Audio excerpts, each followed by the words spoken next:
Launching program elektronifikasi retribusi Pasar Rakyat Tulungagung atau e-Pasta pada Kamis 12 Oktober 2023 di Pasar Ngemplak, Kelurahan Botoran Tulungagung, diharapkan akan mempermudah sistem pembayaran retribusi. Ada 4 pasar tambahan yang menerapkan e-retribusi, yakni Pasar Ngemplak, Pasar Kauman, Pasar Tamanan, dan Pasar Karangrejo. Ini dilakukan setelah 2 pasar sebelumnya, yakni Pasar Panjerejo dan Pasar Ngunut, berhasil menerapkan sistem tersebut. PJ Bupati Tulungagung Heru Suseno mengatakan pemungutan e-retribusi ini menggunakan metode baru, yakni auto debit dan QRIS. Auto debit adalah pembayaran retribusi secara otomatis melalui pendebetan dari rekening pedagang ke rekening kas daerah Tulungagung melalui Bank Jatim. Sementara Quick Response Code Indonesian Standard atau QRIS adalah sistem pembayaran berbasis non-tunai dengan barcode yang dapat memudahkan transaksi antara pedagang dan pembeli. E-retribusi kita sudah pakai elektronik, artinya para pedagang akan lebih mudah, para pedagang dan pembeli. Kalau pedagang hubungannya kan bayar sewa kepada Pemkab, kalau pembeli kan membeli barang melalui KRIS. Pokoknya HP-nya ini bisa digunakan untuk KRIS, dan yang penting pembeli itu ada saldo. Nah, kalau tidak ada saldo, ada ininya ya, begitu. Bank Jatim telah berkomitmen membantu Pemkab Tulungagung dalam mempercepat pembayaran dan pembelian melalui elektronifikasi. Pimpinan Cabang Bank Jatim Tulungagung Murjoko Teguh Haryanto mengatakan, dengan sistem pembayaran non-tunai retribusi pasar melalui sistem auto debit Bank Jatim menjadi momentum yang sangat penting bagi kemajuan pelayanan perbankan.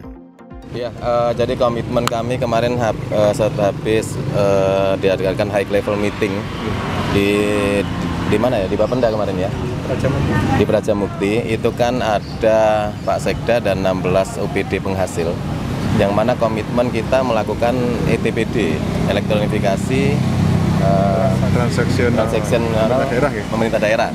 Nah, salah satunya itu dengan KRIS, dengan e-retribusi, dengan e-rusunawa, dan dengan tiket-tiket yang lain seperti itu. Jadi Bank Jatim komitmen untuk membantu semaksimal mungkin pemerintah daerah di dalam mempercepat pembayaran dan pembelian melalui elektronifikasi. Nah, jadi itu sesuai dengan Kepres Presiden itu ya, nomor 3, yang mana diminta untuk mengurangi perputaran uang tunai di masyarakat seperti itu. Jack menambahkan, penarikan retribusi pasar berbasis elektronifikasi memiliki banyak keunggulan, mulai dari bisa mengurangi potensi kebocoran uang retribusi dan mengurangi resiko pengurangan pendapatan. Karena retribusi yang dibayarkan para pemilik kios otomatis akan masuk secara real-time ke rekening virtual kas daerah Tulungagung.